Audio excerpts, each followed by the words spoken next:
Good morning, students. Today's topic is from subject reading and reflecting on text. Topic is National Policy of Education 1986. First of all, a simple historical background of policy के policy कितना बनी और किस तरह नाल ही frame हुई है. The call for national policy of education was given by that time Prime Minister of India, Mr. Rajiv Gandhi. In May 1985, Government of India published Challenge of Education, a policy perspective. Mr. Rajiv Gandhi was of the view that education opportunities should be equalized, expand and develop. So development करनी, equal opportunities देनी है, ये उन्हों दा view C. That's why इस policy perspective दे बाद एक revised draft इहदा बनिया 1986 दे विच, जिहड़ा कि पार्लीमेंट ने अप्रूव किया इन मई 1986. सो इस जिहड़ी पॉलिसी है उहदे विच किहड़े ऑब्जैक्टिव्स लै गए जां किहड़ियां जरूरतां सी जिहदे करके पॉलिसी फ्रेम करन दी लोड़ पई. That was first was qualitative development of education कि असी क्वांटिटी दी बजाय असी क्वालिटी ते जिहड़ा है अपना ध्यान दईए. Enhancement of percentage of literacy. As we know बहुत सारे जिहड़े अनएजुकेटेड पीपल ने इंडिया दे विच, सो वो लिटरेसी रेट नूं इंप्रूव करन वास्ते ये पॉलिसी बनाई गई. नैक्सट ही चैकिंग ऑफ ब्रेन ड्रेन. जो भी यूथ है इंडिया का बाहरले मुल्क दे विच जा रहा आ, मीनस इत्थे उन्हां दी सारी स्टडी हो रही है जां जिहड़ी मेन असीं स्कूलिंग बोलते हैं, लेकिन उन्हां दी जिहड़ी उस स्टडी की आउटपुट है वो बाहरले मुल्क दे विच जाके दे रहे हैं. That is called brain drain. So इनू रोकण वास्ते then implementation of free and compulsory education below poverty line. जिहड़े लोग ने उन्हां वास्ते removal of wastage and stagnation. Dropouts नूं घट करन वास्ते, स्टूडेंट्स विचों अपनी स्टडी छड्ड दिंदे आ, उनदी रिमूवल वास्ते. Then modernisation of curriculum and improvement of examination system. किद्दां बच्चों नूं इवैलूएट करना, उहदे लई अलग स्ट्रैटेजीज अडॉप्ट करन वास्ते ये जिहड़ी पॉलिसी सी इहदी जरूरत सी. सो सिंपल स्ट्रक्चर की है इस पॉलिसी का. It contains 12 parts and 157 paragraphs on different aspects of education. Primary education इहदे विच इनवॉल्वड है, सैकेंडरी है एंड हायर एजुकेशन. फर्स्ट जिहड़ा पार्ट है that is introductory part. Introductory part दे विच की दिता है कि एजुकेशन साडे वास्ते क्यों इंपॉर्टेंट है, साडी सोशियो कल्चरल आइडेंटिटी नूं फॉरवर्ड करन वास्ते, इकोनॉमिक एंड टैक्नीकल डिवेलपमेंट वास्ते इंपॉर्टेंट है.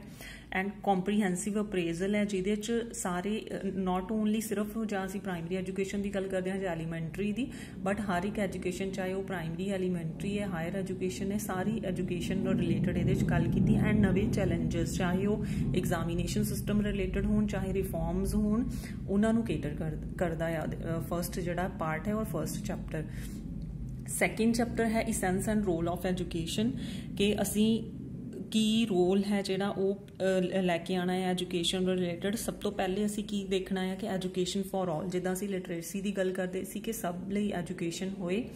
दैन ए कल्चरेटिंग रोल. ए कल्चरेशन, कल्चर नूं फॉरवर्ड कैरी फॉरवर्ड करना, इहदे रिलेटेड साडा कंटेंट भी उस तरह नाल होए साडी सोसाइटी रिलेटेड जां साडे culture related. Then manpower development, skill जिहड़ी है डिवेलप करनी परसनस दे विच. Then unique investment. अगर असी अज एजुकेट हो रहे हैं तो जिहड़ा एजुकेशन के थ्रू ही असी अपना जो अपनी स्ट्रैंथ्स ने उन्होंने इंप्रूव कर रहे हैं. Then next chapter is national system of education. NPE ने इंप्लीमेंट किया सी.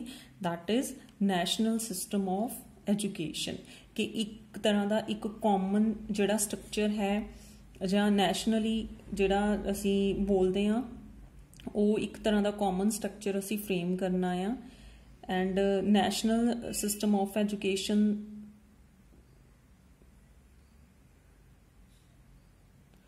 नैशनल सिस्टम ऑफ एजुकेशन दे विच फर्स्ट सी कॉन्सैप्ट ऑफ नैशनल सिस्टम कि नैशनली हर एक स्टेट दे विच जां एक सेंटर तो जिहड़ियां इंस्ट्रक्शनस ने उहदे अकॉर्डिंग साडा एजुकेशन सिस्टम वर्क करे. दैन कॉमन स्ट्रक्चर जिद्दां असीं 10+2+3 10 तक जिहड़ी है साडी सैकेंडरी एजुकेशन, +2 मीनस साडी सीनियर सैकेंडरी एजुकेशन एंड +3 का मतलब है साडी ग्रैजुएशन. मीनस ये एक तरह की बेसिक किसी भी चाहे असी फील्ड के जाना है तो एक तरह की basic qualification with common structure होएगी. ਦੈਨ ਨੈਸ਼ਨਲ ਕਰਿਕੂਲਰ ਫਰੇਮਵਰਕ ਕਿ ਇੱਕ ਤਰ੍ਹਾਂ ਨਾਲ ਨੈਸ਼ਨਲੀ ਅਸੀਂ ਇੱਕ ਫਰੇਮਵਰਕ ਤਿਆਰ ਕਰਾਂਗੇ ਜੋ ਸਾਰੀਆਂ ਸਟੇਟਸ ਦੇ ਵਿੱਚ ਜਾਂ ਹਰ ਕਿਤੇ ਐਪਲੀਕੇਬਲ ਹੋਏਗਾ। ਦੈਨ ਇੰਟਰਨੈਸ਼ਨਲ ਅੰਡਰਸਟੈਂਡਿੰਗ ਨੂੰ ਪ੍ਰਮੋਟ ਕਰਨ ਵਾਸਤੇ ਅਸੀਂ ਇੱਕ ਫੋਰਨ ਲੈਂਗੁਏਜ, ਜਿੱਦਾਂ ਅਸੀਂ 3 ਲੈਂਗੁਏਜ ਫਾਰਮੂਲਾ ਅਡਾਪਟ ਕਰਦੇ ਹਾਂ ਕਿ ਇੱਕ ਸਾਡੀ ਨੈਸ਼ਨਲ ਲੈਂਗੁਏਜ ਹੋਏਗੀ, ਸਾਡੀ ਰੀਜਨਲ ਲੈਂਗੁਏਜ ਹੋਏਗੀ and international language that is English. Then equal opportunities ਕਈ ਵਾਰ ਰੂਰਲ ਏਰੀਆਜ਼ ਦੇ ਬੱਚਿਆਂ ਨੂੰ ਘੱਟ ਮਿਲਦੀਆਂ ਨੇ, ਸੋ ਈਕੁਅਲ ਓਪਰਚੁਨਿਟੀਜ਼ ਨੂੰ ਪ੍ਰਮੋਟ ਕਰਨ ਵਾਸਤੇ ਨੈਸ਼ਨਲ ਸਿਸਟਮ ਆਫ ਐਜੂਕੇਸ਼ਨ ਦਿੱਤਾ ਗਿਆ। Then understanding of cultural and social systems, ਹਰ ਇੱਕ ਸਟੇਟ ਦਾ ਜਾਂ ਹਰ ਇੱਕ ਕਮਿਊਨਿਟੀ ਦਾ ਆਪਣਾ ਕਲਚਰ ਸਿਸਟਮ ਹੈ, ਸੋ ਉਹਨੂੰ ਐਜੂਕੇਸ਼ਨ ਦੇ ਨਾਲ ਰਿਲੇਟ ਕਰਨਾ ਆ।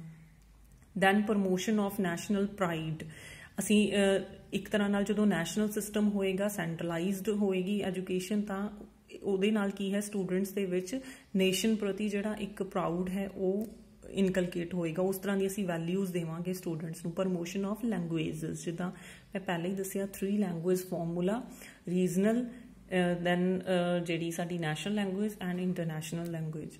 Then inter regional mobility, rural areas ਦੇ ਬੱਚਿਆਂ ਨੂੰ ਮੂਵ ਕਰਨਾ ਟੂਵਰਡਸ ਅਰਬਨ ਏਰੀਆਜ਼, ਕਿ ਇਸ ਤਰ੍ਹਾਂ ਦੇ ਇੰਸਟੀਚਿਊਟਸ ਜਾਂ ਫਿਰ ਜਿਹੜੀ ਅਰਬਨਾਈਜੇਸ਼ਨ ਦੀ ਅਸੀਂ ਗੱਲ ਕਰਦੇ ਹਾਂ, ਰੂਰਲ ਏਰੀਆਜ਼ ਦੇ ਵਿੱਚ ਵੀ ਇਸ ਤਰ੍ਹਾਂ ਦੇ ਸਕੂਲਸ, ਇਸ ਤਰ੍ਹਾਂ ਦੇ ਇੰਸਟੀਚਿਊਟਸ ਡਿਵੈਲਪ ਕਰਨੇ, ਜਿਹਦੇ ਨਾਲ ਕੀ ਨੇ ਰੂਰਲ ਏਰੀਆ ਦੇ ਬੱਚੇ ਨੇ ਜਿਹੜੇ ਉਹਨਾਂ ਨੂੰ ਉਹਨਾਂ ਦੀ ਜਿਹੜੀ ਅਪਲਿਫਟਮੈਂਟ ਹੈ, ਡਿਵੈਲਪਮੈਂਟ ਹੈ ਜਿਹੜੀ ਉਹ ਹੋ ਸਕੇ। Then minimum level of learning, ਕਿ ਅਸੀਂ ਅਸੈਸ ਕਰਨਾ ਆ ਸਟੂਡੈਂਟਸ ਦਾ ਕਿ ਕਿੰਨਾ ਲੈਵਲ ਹੈ ਜਾਂ ਕਿਹੜੇ ਲੈਵਲ ਤੱਕ ਦੀ ਲਰਨਿੰਗ ਜਾਂ ਕਿਸ ਸਟੇਜ ਤੇ ਕਿਹੜੀ ਲਰਨਿੰਗ ਸਟੂਡੈਂਟਸ ਨੂੰ ਪ੍ਰੋਵਾਈਡ ਕਰਨੀ ਹੈ। ਲਾਸਟ ਇਹਦੇ 'ਚ ਹੈ special measures in research and experiment. ਅਗਰ ਅਸੀਂ ਇਨੋਵੇਟਿਵ ਜਾਂ ਜਿੱਦਾਂ ਰਾਜੀਵ ਗਾਂਧੀ ਜੀ ਦਾ ਸੀ ਲਾਸਟ ਜਿਹੜਾ ਉਹਨਾਂ ਨੇ ਇਨਕਲਕੇਟ ਕਰਨ ਦੀ ਗੱਲ ਕੀਤੀ, ਦੈਟ ਇਜ਼ ਡਿਵੈਲਪ ਅਗਰ ਕਰਨਾ ਹੈ ਤਾਂ ਸਾਨੂੰ ਨਵੀਆਂ innovative methods, innovative research procedures and experiments ਨੇ ਜਿਹੜੇ ਉਹ ਇਨਕਲਕੇਟ ਕਰਨੇ ਪੈਣਗੇ। ਐਂਡ ਲਾਈਫ ਲੌਂਗ ਐਜੂਕੇਸ਼ਨ ਇੱਦਾਂ ਦੀ ਨਾ ਹੋਏ ਕਿ ਜਸਟ +2 ਪਾਸ ਆਊਟ ਕੀਤੀ ਜਾਂ ਗ੍ਰੈਜੂਏਸ਼ਨ ਕੀਤੀ ਦੈਨ ਜਿਹੜੀ ਹੈ ਉਹ ਲਰਨਿੰਗ ਖਤਮ ਹੋ ਗਈ। ਨਹੀਂ, ਸਾਡੀ ਲਾਈਫ ਟਰਮ ਦੇ ਵਿੱਚ ਜਾਂ ਲੌਂਗ ਟਰਮ ਆਫ ਲਾਈਫ ਸਾਡੀ ਉਹ ਕੀ ਹੈ, ਹੈਲਪਫੁਲ ਹੋਣੀ ਚਾਹੀਦੀ ਹੈ।